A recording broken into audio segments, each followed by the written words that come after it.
Islamic videos اور بیانات دیکھنے کے لیے اسلامک ویڈیوز آفیشیل کو سبسکرائب کریں۔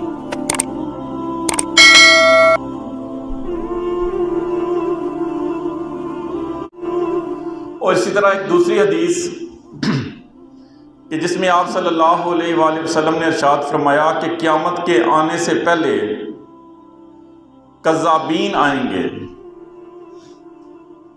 جھوٹ بولنے والے آئیں گے۔ اور اس حدیث کے وضاحت میں آپ کے سامنے یہ بات رکھی تھی کہ یہ کوئی عام جھوٹ بولنے والے نہیں ہوں گے، بلکہ یہ غیر معمولی جھوٹ بولنے والے لوگ ہوں گے جو نبوت کا جھوٹا دعویٰ کرنے والے ہوں گے، اور اسی طرح اپنی طرف سے عجیب قسم کے واقعات اور قصے لوگوں کے سامنے پیش کریں گے، اور لوگ ان سے بہت زیادہ یوں کہہ لیجئے کہ عقیدت اور محبت کرنے والے بن جائیں گے، اور اسی طرح موضوع احادیث وہ لوگوں کے سامنے بیان کرنے والے ہوں گے۔ تو آپ نے فرمایا یہ بھی قیامت کی نشانیوں میں سے ایک نشانی ہے۔ اور تیسری حدیث جو ترمذی شریف کی حدیث ہے کہ جس میں آپ صلی اللہ علیہ وآلہ وسلم نے بڑی تفصیل کے ساتھ قیامت کی نشانیوں کا تذکرہ فرمایا۔ آپ صلی اللہ علیہ وآلہ وسلم نے فرمایا کہ جب مال غنیمت کو ذاتی مال سمجھا جانے لگے اور امانت کو مال غنیمت سمجھا جانے لگے، اور جب زکوٰۃ کو تاوان سمجھا جانے لگے، اور جب آدمی اپنی بیوی کی فرما برداری کرنے والا ہو جائے اور ماں کی نافرمانی کرنے والا ہو جائے، اور جب آدمی اپنے دوستوں سے محبت کرنے والا ہو جائے اور اپنے باپ سے دور ہونے والا ہو جائے، یعنی باپ سے نفرت کرنے والا ہو جائے، تو یہ قیامت کی نشانیوں میں سے۔ یہاں تک آپ کے سامنے بڑی تفصیل کے ساتھ تذکرہ کیا اور یہ ساری باتیں آپ کے سامنے رکھیں کہ موجودہ دور میں تقریباً یہ ساری باتیں ہمارے معاشرے میں پائی جاتی ہیں۔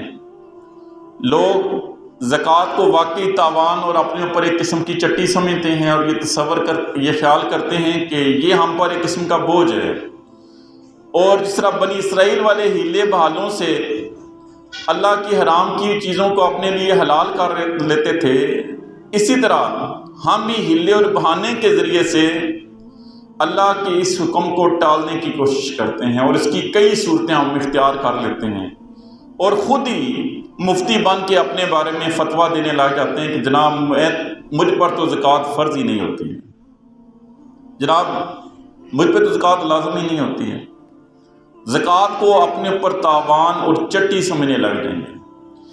اسی طرح آپ صلی اللہ علیہ وسلم نے ارشاد فرمایا کہ جب علم دین کے علاوہ دنیا کو حاصل کرنے کے لیے حاصل کیا جانے لگے، یعنی دین کے لیے نہیں، علم دین اس لیے نہیں کہ دین کے احکامات کو جانا جائے، بلکہ اس لیے کہ اس سے دنیا حاصل کی جائے۔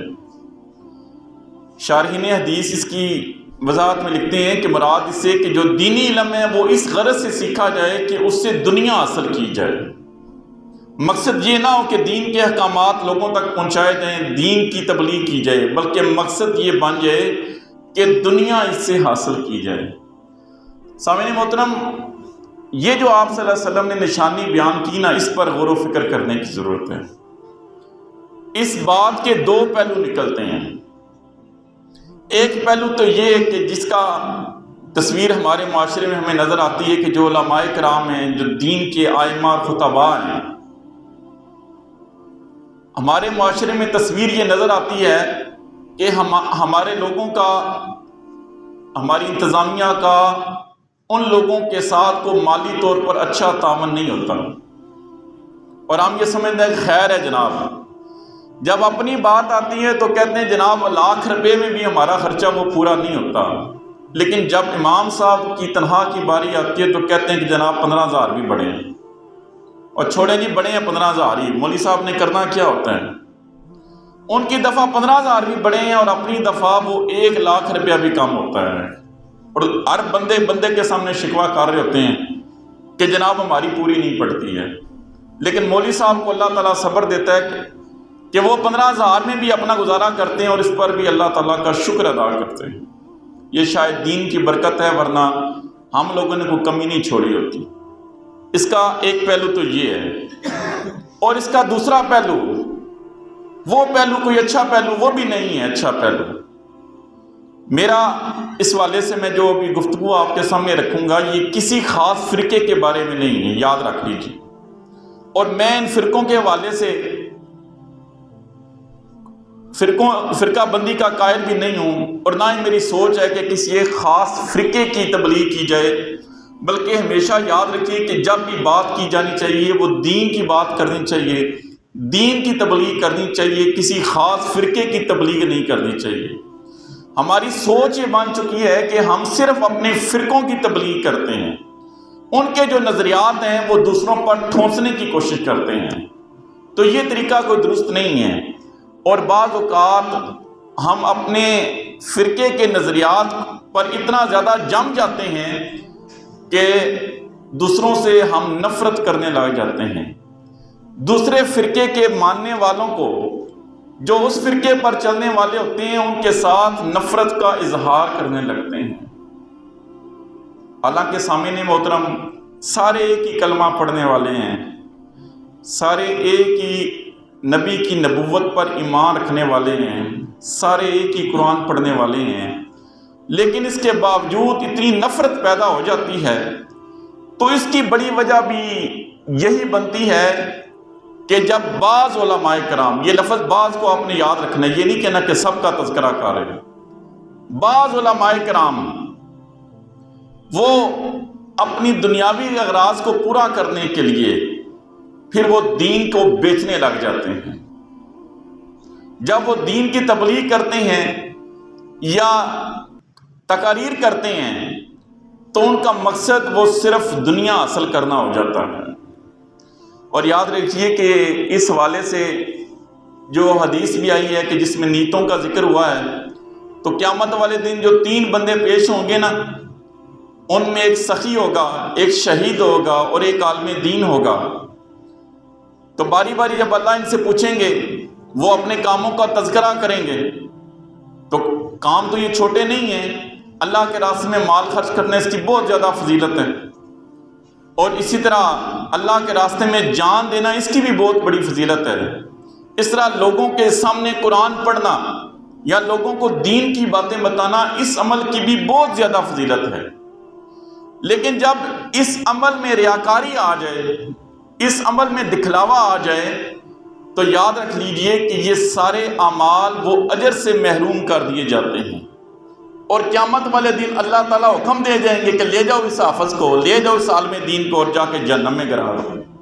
یہ صرف اپنی مشہوری چاہتا تھا، یہ صرف دنیا کا مال چاہتا تھا، اسے دنیا بھی مل گئی، اسے شہرت بھی مل گئی، دنیا میں ہم نے اسے یہ عطا کر دی ہے، اب میرے پاس اسے دینے کے لیے کچھ نہیں ہے۔ تو یہ جو دوسرا پہلو ہے نا، یہ بھی بڑا خوفناک قسم کا پہلو ہے کہ علماء کرام دین کی تبلیغ کے لیے، دین بیان کرنے کے لیے، تقاریر کرنے کے لیے اپنے ریٹ مقرر کرنے لگ جاتے ہیں۔ وہ بعض کے لفظ کو یاد رکھنے، سارے اس طرح نہیں ہیں۔ جناب 50,000 روپیہ پہلے اکاؤنٹ پاؤ دے تو جناب میں جلسے تے آواں گا، کٹ پیسے ہوئے تو میں نہیں آ سکتا۔ ایک آدھا گھنٹے کی تقریر کرنی ہے، اپنے ریٹ طے کر دیے جاتے ہیں، نعت خانوں کے ریٹ لگ جاتی ہیں۔ جناب 80,000 اکاؤنٹ میں آئیں گے تو جناب آپ کی محفل اور آپ کی مجلس میں آئیں گے، اور ریٹ لگ جاتے ہیں۔ یہ کیا ہے؟ یہ دنیا کی حوث ہے۔ یہ کیا ہے کہ نبی صلی اللہ علیہ وسلم نے قیامت کی نشانیاں جو بیان کی ہیں، ان نشانیوں میں سے ایک نشانی ہے کہ دین کا علم اس لیے سیکھا جائے گا کہ اس سے دنیا حاصل کی جائے۔ اب جب اس طرح ریٹ لگے ہوئے علماء کرام کو اب بلاتے ہیں نا، تو بلانے والوں کی بھی ایک ہی غرض ہوتی ہے کہ ہمیں مزہ آئے۔ نعت خانوں کو بھی اس لیے بلایا جاتا ہے کہ ہمیں مزہ آئے، اور وہ جب بیان کرنے والے آتے ہیں نا، وہ بھی اسی غرض سے آتے ہیں کہ لوگوں کو مزہ ہم نے دینا ہے۔ جناب لوگ واہ واہ کریں، لوگ بلے بلے بلے بلے کریں۔ مزہ لینے والے مزہ لے رہے ہیں، مزہ دینے والے مزہ دے رہے ہیں، لیکن بات دل تک پہنچے یہ بات نہیں ہے۔ اس بات کا، اس کلام کا اثر ہمیں نظر نہیں آتا۔ آپ دیکھ لیے نا کتنی محفلیں ہوتی ہیں، کتنی مجلسیں ہوتی ہیں، کتنے نعت خواں آتے ہیں، کتنے علماء کرام آتے ہیں، تقریریں کر کے چلے جاتی ہیں، نعتیں پڑھ کے چلے جاتے ہیں۔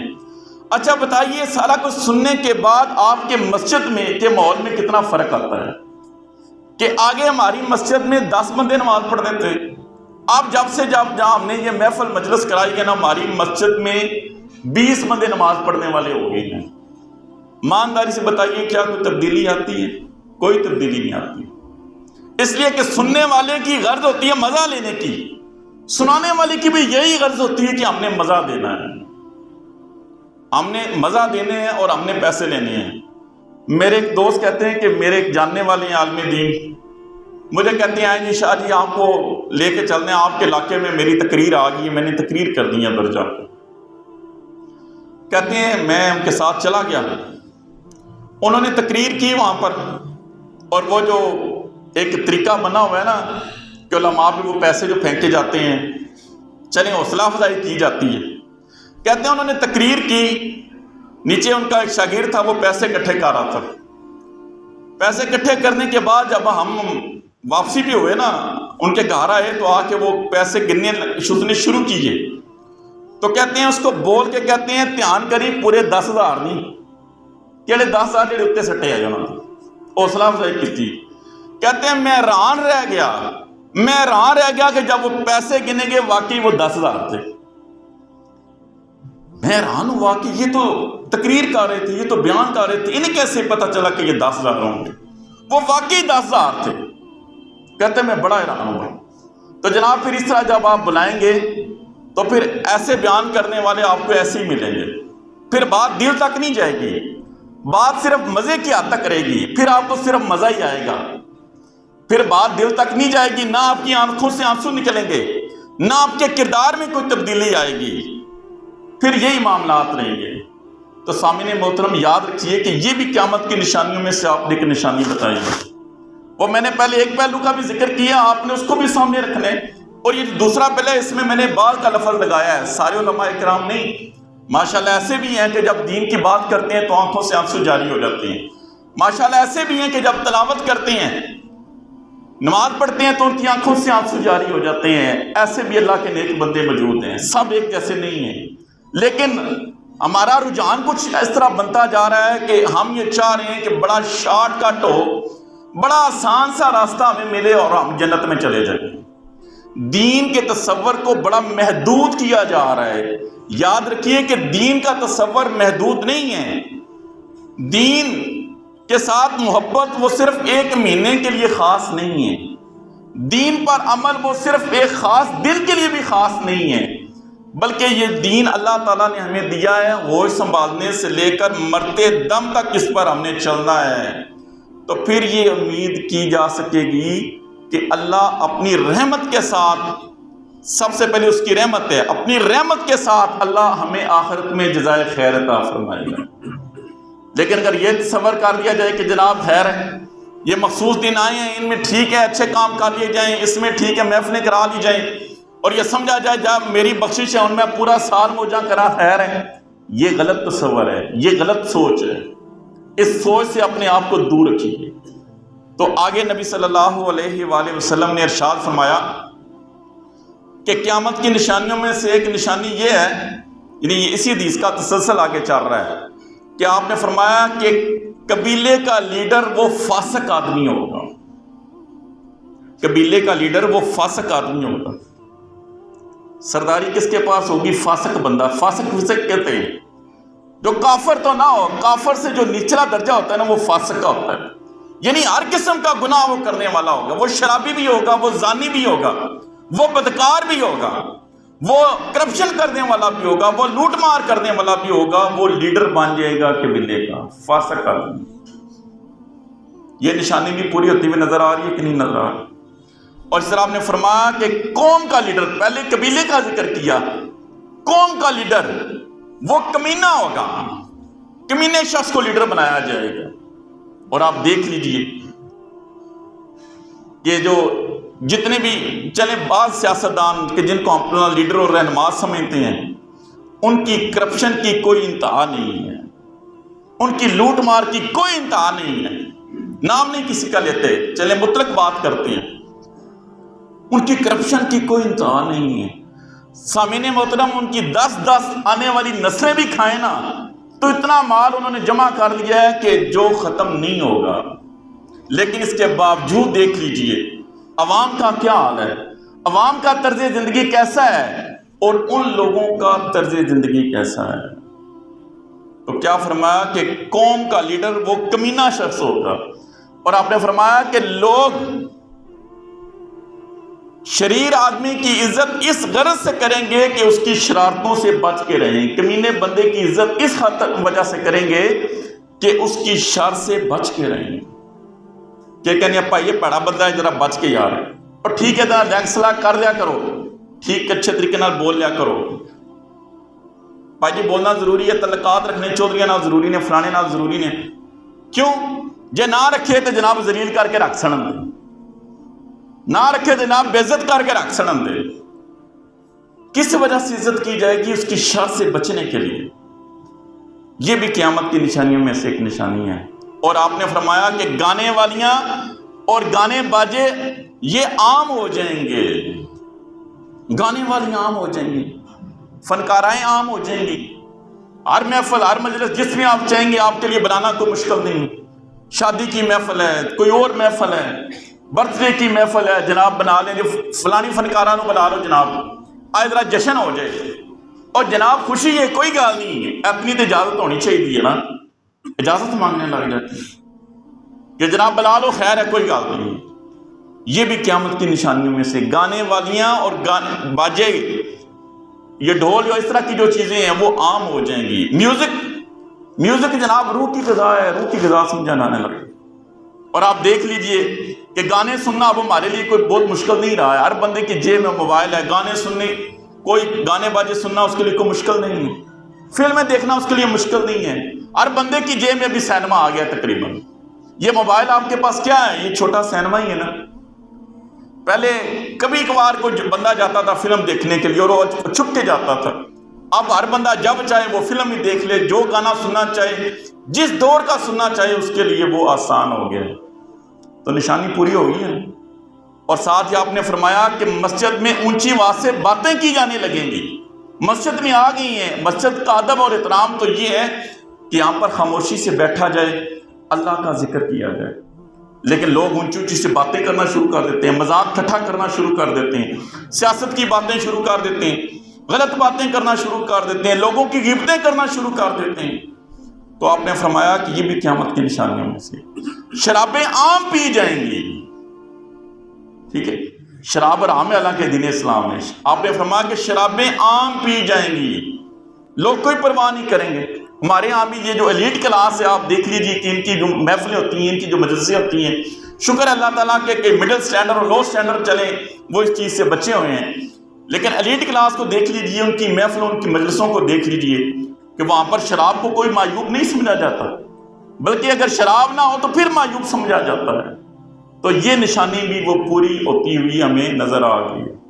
اور اس سے آگے سنیے، نبی صلی اللہ علیہ وسلم نے فرمایا کہ بعد میں آنے والے وہ پہلوں پر لعنت کریں گے. 1450 سال پہلے جناب اللہ کے رسول نے خبر دی تھی، بعد میں آنے والے وہ پہلوں پر لعنت کریں گے، ان کو برا بھلا کہیں گے. حقیقت ہے ایسی کہ نہیں؟ ہے نا کئی فرقے ایسے جو وہ پہلے پاکیزہ ہستیاں ہیں اور وہ جو نبی صلی اللہ علیہ وسلم کے پہلو میں آرام فرما رہی ہیں، وہ جنہیں نبی صلی اللہ علیہ وسلم نے دنیا میں جنت کی خوشخبری دی ہے، کیا ان کے بارے میں نفرت رکھتے ہیں کہ نہیں رکھتے ہیں؟ کیا کبھی ان کا نام ان کی زبان پہ آیا ہے؟ وہ ان کا نام اپنی زبانوں پہ لانا گوارا نہیں کرتے، اور پھر وہ اپنے آپ کو مومن کہتے ہیں، پھر وہ اپنے آپ کو مسلمان کہتے ہیں. ان ہستیوں کا وہ تذکرہ نہیں کرتے کہ جن کی جنت کی بشارت اللہ کے رسول نے دنیا میں دے دی تھی، جن کی تقویٰ کی مثال ہمیں دنیا میں بھی نہیں ملتی. تو آپ نے فرمایا کہ بعد میں آنے والے وہ پہلوں پر لعنت کریں گے. اللہ تعالیٰ ہمیں بچائے ایسے لوگوں سے. اللہ تعالیٰ ہمیں اور ہماری زبانوں کو بھی محفوظ رکھے. بعض اوقات ہم بھی بڑے سیانے بنتے ہیں، کسی محفل اور مجلس میں گفتگو ہو رہی ہو تو ہمیں پتہ نہیں چلتا، ہم وہ پہلوں والوں پر کے بارے میں برا بلا کہنا شروع کر دیتے ہیں، برے برا سوچنا شروع کر دیتے ہیں. تو اپنے آپ کو اس بات سے بچا کے رکھیے. قرآن پاک نے بڑی خوبصورت ہماری رہنمائی کی ہے. تِلْکَ أُمَّةٌ قَدْ خَلَتْ لَهَا مَا كَسَبَتْ وَلَكُمْ مَا كَسَبْتُمْ وَلَا تُسْأَلُونَ عَمَّا كَانُوا يَعْمَلُونَ. وہ پہلے جماعتیں تھیں وہ گزر گئی ہیں، ان کے اعمال ان کے ساتھ ہیں، تم اپنے اعمال کی فکر کرو۔ اور ساتھ اللہ کہہ رہا ہے میں تم سے پوچھا نہیں جائے گا قیامت والے دن وہ کیا کر کے آئے۔ اور ان کی ساری محفلیں اور ان کی ساری مجلسیں، ایسے لوگوں کی محفلیں اور مجلسیں ہوتی تاریخ میں صرف انہی کا ذکر کرتے رہتے ہیں، انہی کو برا بھلا کہتے رہتے ہیں، اللہ پناہ دے ایسے لوگوں سے۔ اور اس حدیث کے آخر میں آپ صلی اللہ علیہ وسلم نے ارشاد فرمایا کہ پھر جب یہ ساری علامتیں پوری ہو جائیں نا، پھر انتظار کرو سرخ آندھیوں کی، زلزلوں کا، اور ساتھ ہی ساتھ زمین میں دنسائے جانے کا، چہروں کے مسخ ہونے کا انتظار کرو، چہروں کے مسخ ہونے کا، زمین میں دنسائے جانے کا انتظار کرو۔ اور ساتھ ہی پر آپ نے آگے ارشاد فرمایا کہ جس طرح ایک ہاتھ ٹوٹ جائے اور اس کے موتی ایک ایک کر کے گرنے لگیں، تو پھر اسی طرح اللہ تعالیٰ کی طرف سے تم پر مصیبتیں نازل ہوں گی، اندیاں پہ نازل۔ ایک بیماری کو جان چھٹ گئی تو دوجی آ جاندی ہے، کرونا سے جان چھٹی تو پھر جناب کیا سیلاب آ گیا، سیلاب سے جان چھٹی تو ڈینگی آ گیا، ڈینگی سے جان چھٹے گی کوئی اور آ جائے۔ تو فرمایا کہ انتظار کرو کس طرح مصیبتیں تم پر اتریں گی، جیسے ہاتھ ٹوٹ جائے اور اس کے ایک ایک کر کے دانے نیچے اترنے لگ جائیں۔ سامعین محترم، اللہ کے رسول نے یہ 1450 سال پہلے علامتیں بیان کر دی تھی قیامت۔